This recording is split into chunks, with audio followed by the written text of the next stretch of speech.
वसंत पंचमीला आईने मुलांसाठी करा हा एक उपाय. बुद्धी, शिक्षण आणि उज्ज्वल भविष्यासाठी. नमस्कार. वसंत पंचमी हा फक्त सण नाही, तर मुलांच्या बुद्धीचा, शिक्षणाचा आणि भविष्याचा दिवस आहे. असं म्हणतात की या दिवशी आईने केलेली एक देवाकडे छोटीशी प्रार्थना मुलाचं संपूर्ण आयुष्य उजळवू शकते. आज मी तुम्हाला सांगणार आहे, वसंत पंचमीला आईने मुलांसाठी करायचा एक अत्यंत प्रभावी उपाय, जो प्रत्येक आईने नक्की करायलाच हवा. वसंत पंचमीचे महत्त्व. वसंत पंचमी हा दिवस माँ सरस्वतीच्या पूजेचा दिवस आहे. माँ सरस्वती म्हणजे ज्ञान, बुद्धी, शिक्षण, कला आणि शुद्ध विचार. या दिवशी केलेली पूजा मुलांच्या मनावर खोल परिणाम करते. आईची शक्ती का महत्त्वाची असते, तर पुराणानुसार आईची प्रार्थना देवांपर्यंत थेट पोहोचते. आईचं मन हे शुद्ध असलं आणि तिची प्रार्थना खरी असली तर मुलांसाठी ती कवचासारखी ठरते. वसंत पंचमीचा खास उपाय ऐका. हा उपाय कधी करायचा? वसंत पंचमीच्या दिवशी सकाळी स्नान करून, शक्यतो सूर्योदयाच्या आधी किंवा नंतर लगेच करायचा.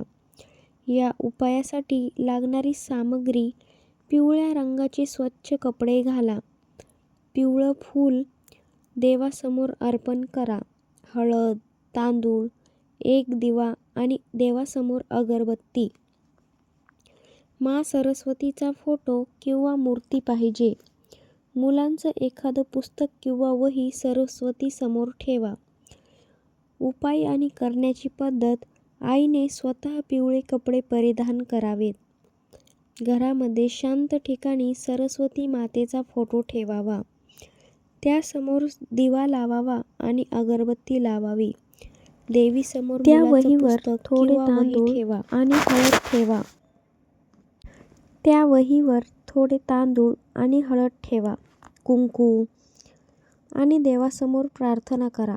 आईने डोळे बंद करून मनात किंवा मोठ्याने म्हणावे, हे माँ सरस्वती, माझ्या मुलाला किंवा माझ्या मुलीला शुद्ध बुद्धी, चांगले विचार, अभ्यासामध्ये यश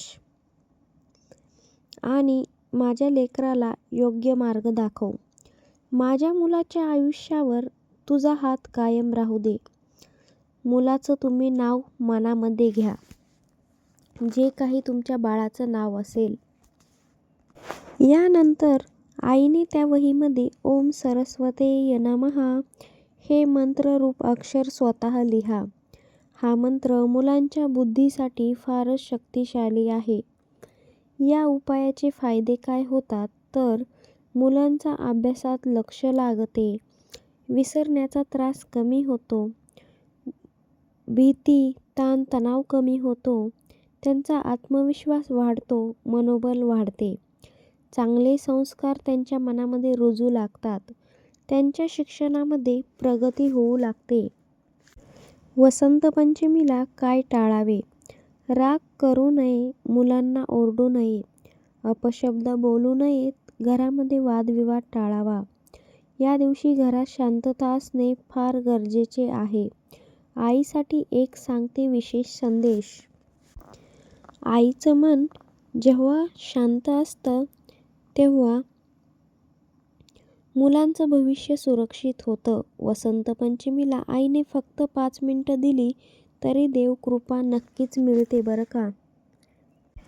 हा उपाय प्रत्येक आईने वसंत पंचमीला नक्की करावा. ही माहिती इतर आईपर्यंत नक्कीच पोहोचवा, कारण आईची प्रार्थना केव्हाच वाया जात नाही. व्हिडिओ आवडला असेल लाईक करा. आईंना उपयुक्त वाटला असेल तर सर्व आईंना शेअर करा. महत्त्वाचं, आपल्या चॅनलवरती नवीन असाल तर चॅनलला सबस्क्राईब करायला विसरू नका. धन्यवाद.